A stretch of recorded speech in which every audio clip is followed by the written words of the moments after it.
What's up, dudes and dudettes of the internet? My name's Scythe, and today we're going to be taking a quick look at the Shadow Hunter in Trove and what stats you're going to be focused on him. How y'all doing today, though? I hope you're doing fantastic. Don't forget to like the video before we get started, and without further ado, this character actually used to be my main because of the fact that it's so fun to play. However, I will just give a quick warning right here and now, folks, is that without the class gem ability on the Shadow Hunter, he's pretty gross, and he's very broken. A lot of his abilities don't work very well just with how the game is coded and stuff like that.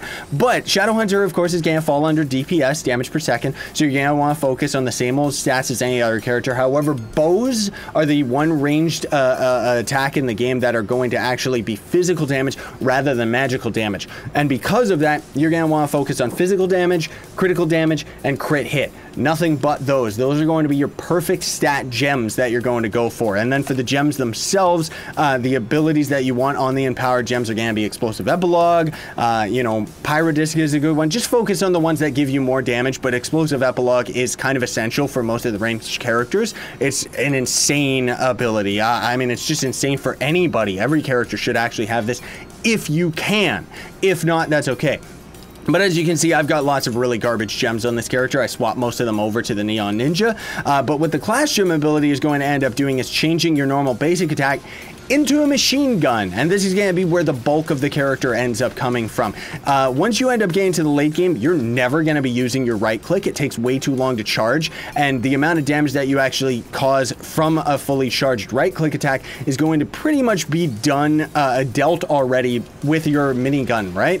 And then your ultimate ability is going to end up becoming insanely powerful at the late game, but honestly speaking, it's very, very broken. That's kind of one of the big things about it, is where the ultimate ability of the Shadow Hunter actually is a physical arrow. It didn't end up showing up right there. It's a physical object, and because of it, it gets caught on a lot of things. I really, really wish that the devs would end up making the ultimate ability phase through targets. I think that that would actually balance out the Shadow Hunter, because even though he's beautiful, he gets outshined by a lot of other characters. Now, anyways, for the stats that you're going to focus on, you don't need attack speed once you get the class gem ability, so you can swap that stat out for movement speed, and then you're just going to want, you know, physical damage, crit hit, of course, is going to be another ideal stat on your gear, but of course you can swap it out if you end up getting enough of the basic stat in general. And then for the ally, I would go for Raptor Berserker, because it's going to give you more movement speed, and the Shadow Hunter ends up being a very, very fast grinder.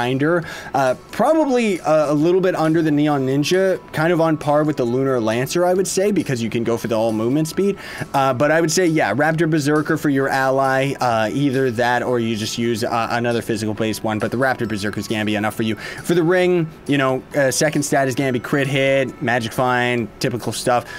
For the emblems, though, you're going to want to focus on Martial Emblem and Sure Strike until you can spare the crit hit, and then I just swap over to the Beamer Emblem because these allies actually do a lot of damage, but it's entirely up to you what you swap Sure Strike out to. Once you actually get to that point in the game, you're going to be pretty powerful. And then Death Defying, because you shouldn't have any health on your character, and thus you're going to get one shot by everything. And honestly speaking, Death Defying is going to be just fine for the Shadow Hunter because you don't really need the advantage of any of the other flasks. You're going to be killing things like a maniac with this character. Like, seriously, it's a lot of fun and still is one of my favorite characters in the entire game, but I swapped to Neon Ninja just because of utility. But needless to say, that pretty much covers everything, folks, so thanks so much for watching. Hope you found this video helpful. If you did, don't forget to like, share, favorite, and subscribe for more daily content. I've got plenty of other videos talking a little bit more in depth about the Shadow Hunter. This one was just kind of a quick little, here you go, this is what you build towards. But if you do have any questions, leave them in the comment section down below. Sign on, stay up, everybody.